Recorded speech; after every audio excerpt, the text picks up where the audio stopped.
Hello everyone. Hello. Yeah. Let me have a question. What does CCV stand for? CCV가 무슨 뜻이죠? Repeat follow me. Christian, children, boys. 그래서 이 CCV에 오늘 말씀축제에 오신 여러분들 너무너무 환영하고요. 한번 저 따라해 보세요. The mission of CCV is to represent the voice of Jesus.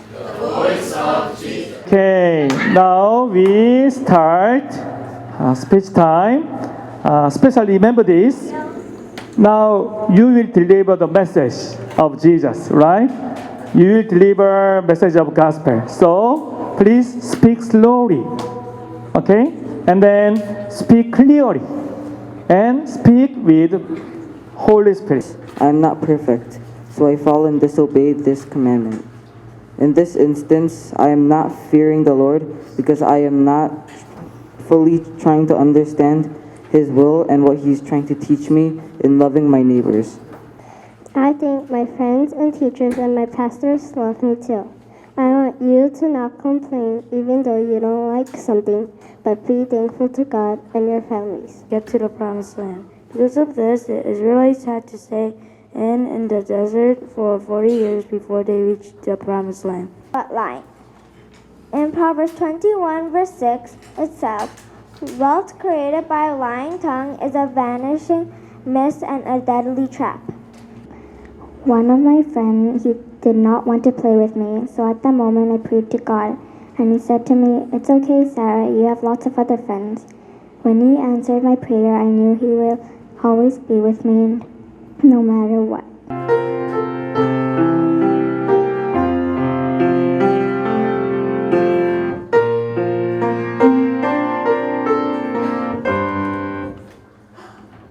You are.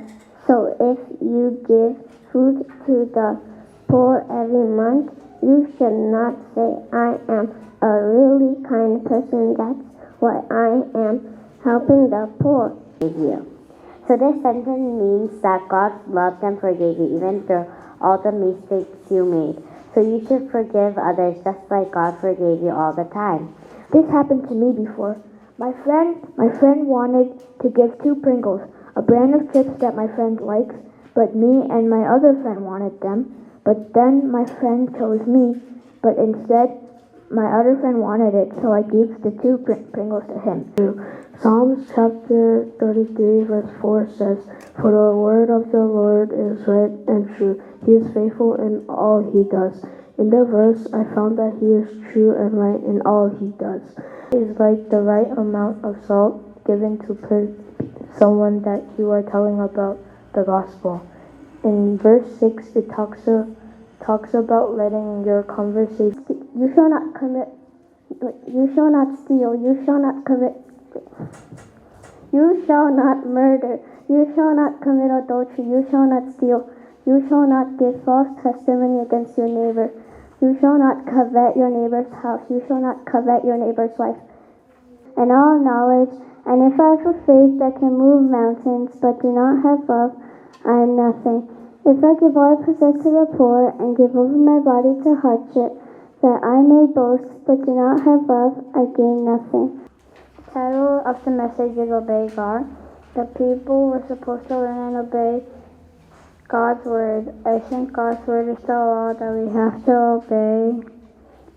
God made the covenant with Moses and the Israelites. Covet means to want. Only the difference between to want and to covet is that covet means wanting too much. It's wanting to the point of making you miserable. Jealousy is kind of another way to put covet.